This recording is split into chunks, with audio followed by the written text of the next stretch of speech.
Today, let's do a chapter featuring Ennoshita.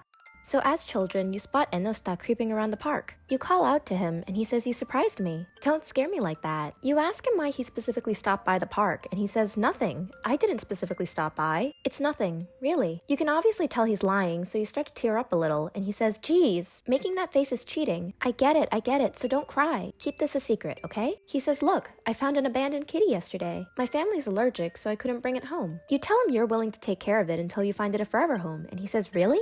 Thank you. I'll also ask around at school and the internet." So you take the cat with you, and you very quickly find it a home. You tell Ennoshita, and he says, "Oh, really?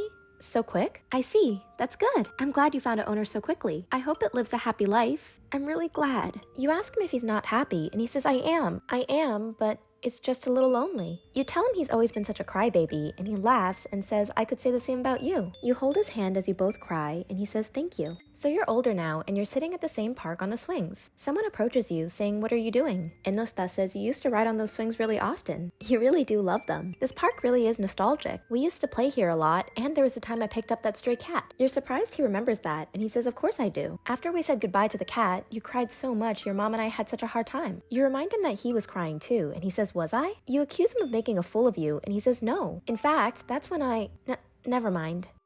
You ask him if he wasn't making a fool of you, why he was laughing, and he says, "Like I said, I wasn't." He stands and says, "I was going to say, when I think back to us crying over saying goodbye to the cat, it made me realize that I've always loved that part about you. Back then, and even now. I was just laughing at myself about that. Back then, when we parted with the cat, it just made me think that I want to stay by your side forever. I still feel that way. Even now." He suddenly pulls back and he says, "Nothing has changed at all." Jeez.